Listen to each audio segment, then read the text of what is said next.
ভাল পোৱা আছিল পৰিকল্পনা আছিল বিয়া কৰাম হয় তেতিয়া হয়তো আপোনাৰ পঢ়া-শুনাও কমপ্লিট হৈছে হয় ঘৰৰ অৱস্থাও ভালেই আছিল হয়। ঘৰৰ পৰা ভালদৰে পইচাও দি থাকে হয় হয়নে আৰু ব্যৱসায় বাণিজ্যও ষ্টাৰ্ট হৈছিল হয়তো চলাইছিল নতুনকৈ তাৰপিছত হঠাৎ লিভিনত থকা সেই যুৱতীগৰাকীয়ে সংগ ত্যাগ কৰি দিলে হয় তাৰপৰা মই ডিপ্ৰেশ্যনত গুচি গ'লোঁ একচুৱেলি ডিপ্ৰেশ্যনত যোৱাৰ পিছত তো দেউতা মাও চিন্তা হৈ গ'ল যে কি হ'ব কাৰণ কেলৈ মোৰ ঘৰৰ মানুহৰ লগত বহুত ভাল ৰিলেশ্যন আছিলে যাৰ লগত ৰিলেশ্যন চলি আছিলে এটা ল'ৰা নাছিলে সেই দায়িত্বখিনি গোটেইখিনি মই পালন কৰি আছিলোঁ মানে যুৱতীগৰাকী ঘৰৰ হয় তো আমাৰ গাঁৱলীয়া সমাজ তো মোৰ দেউতা মা যিটো অকুপেশ্যন সিহঁতৰ একেটাই আছিলে সদায় একেলগে লগ চগ পাই থাকে তো তেনেকৈ ঘৰৰ মানুহে চিন্তা হোৱাৰ পিছত ঘৰৰ মানুহে চিন্তা কৰি বিয়া পাতি দিয়াৰ কথা ভাবিলে মই বিয়া ছাৰ লগ পালোঁ ভাল লাগিলে গোটেই কথাখিনি খোলাখুলি পাতিলোঁ যে মোৰ লাইফত এনেকুৱা হৈ গৈছিলে মই এনেকৈ আছিলোঁ তো একচেপ্ট কৰিলে তো বিয়া ঠিক কৰিলোঁ বিয়া অলপ দিনৰ কথা গম পালোঁ যে তাইৰ লাইফতো কিবা এটা পাছত প্ৰব্লেম আছিলে যিটো প্ৰব্লেম হয়তো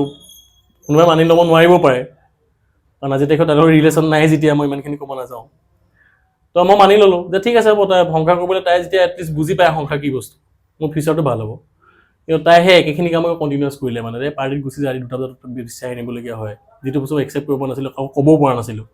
কাৰণ মোৰ ঘৰৰ পৰিৱেশটো এনেকুৱা নহয় যে সেইখিনি কথা মোৰ ঘৰত একচেপ্ট কৰিব পাৰিলেও বহুত বেছি দুখ পাব কাৰণ মই সেইটো পৰিৱেশত ডাঙৰো হোৱা নাই সেইটো পৰিৱেশ মোক দিয়াও নাই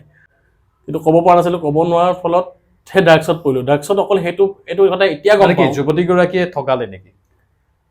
অভিয়াছলি ঠগোৱা নিচিনাই হ'ল কাৰণ মই গম নোপোৱাকৈ যেতিয়া মেইনটেইন কৰি আছিলে বেলেগৰ লগত ৰিলেশ্যন হয় মানে বিয়া পাতিম বুলি ভবাৰ পাছতো বিয়া পতাৰ পিছত বিয়া হৈ গ'ল বিয়া হৈ মই 3 বছৰ 2 বছৰ 3 বছৰ হোৱাৰ পিছতো সেই বস্তুখিনি তাই মেইনটেইন কৰি থাকিলে মোৰ লগত থাকি যদি মানে তাই নিজৰ বস্তু সেই আগৰ ৰিলেশ্যন কিছুমান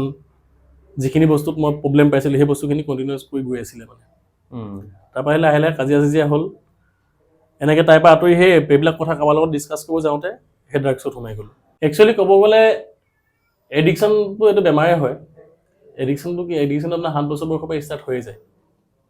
আগতে আমাৰ সৰুতে দেউতা মায়ে কৈ ওচৰৰ বা দেউতা মায়ে ক'লে লাগ বুলি ক'লে বস্তু নিদিবি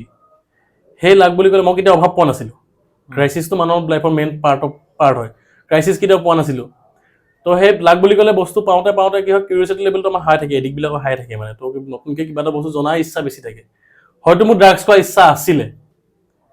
সেইটো মই চান্স ল'লোঁ মই বাহানাহে হ'লোঁ এইটো সুবিধা পালোঁ যে মোৰ লাইফত এনেকুৱা এটা হৈছে